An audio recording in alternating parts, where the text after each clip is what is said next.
वो सहाबा किराम जिनसे रफ़ा यदैन करने की हदीसें रिवायत की जाती हैं और बिलखुसूस सर फहरिस्त हज़रत अब्दुल्ला इब्न उमर रदी अल्लाह ताला अन्हो, जो कि फ़ारूक आज़म रदी अल्लाह ताला अन्हो के साहबजादे हैं, सहाबी इब्न सहाबी हैं, तो इनकी एक बड़ी मशहूर रिवायत है जिसमें रफ़ा यदैन करने का बयान है।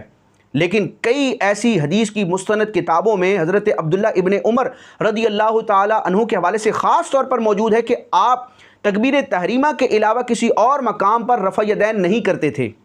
तो अब ये बड़ी अजीब बात है कि एक सहाबी हैं हज़रत अब्दुल्ला इब्न उमर, एक मकाम पर वो नबी करीम अलैहिस्सलाम का अमल बयान कर रहे हैं और बता रहे हैं कि रफ़ा यदैन करना है, और वही सहाबी किसी दूसरी रिवायत में उनका अमल मिलता है कि वो खुद रफ़ा यदैन नहीं करते थे। तो उसका मतलब क्या है? क्या माज़अल्लाह सहाबी के कौल और फ़ेल में तज़ाद है? तो कोई तज़ाद नहीं है, बल्कि यहाँ पर उलमा, मुहद्दिसीन और फ़ुक़हा एक उसूल बयान करते हैं जो सिर्फ रफ़ा यदैन के मामले में नहीं बल्कि दीन के कई मसाइल में इस उसूल का इम्प्लीमेंट होता है। वो उसूल ये है, उसका खुलासा ये है कि एक सहाबी, एक रावी अगर किसी चीज़ को बयान करे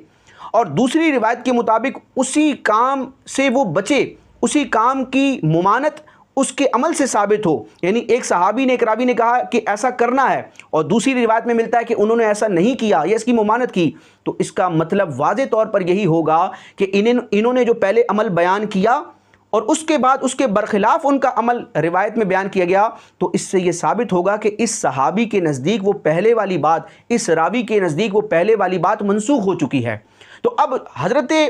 अब्दुल्ला इब्न उमर रदी अल्लाह ताला अन्हु की एक हदीस ये है कि जिसमें रफ़ा यदैन का बयान किया गया, और एक हदीस और रिवायत वो है जिसमें हज़रत अब्दुल्ला इब्न उमर रदी अल्लाह ताला अन्हु के हवाले ही से कहा गया कि ये रफ़ा यदैन नहीं करते थे। तो इन दोनों हदीसों को इस तौर पर मिलाया जाएगा कि हज़रत अब्दुल्ला इब्न उमर रदी अल्लाह ताला अन्हु के नज़दीक भी रफ़ा यदैन वाला अमल पहले का था और बाद में ये हुक्म मनसूख हुआ, और जो इनका अपना अमल बयान किया गया वो बाद वाले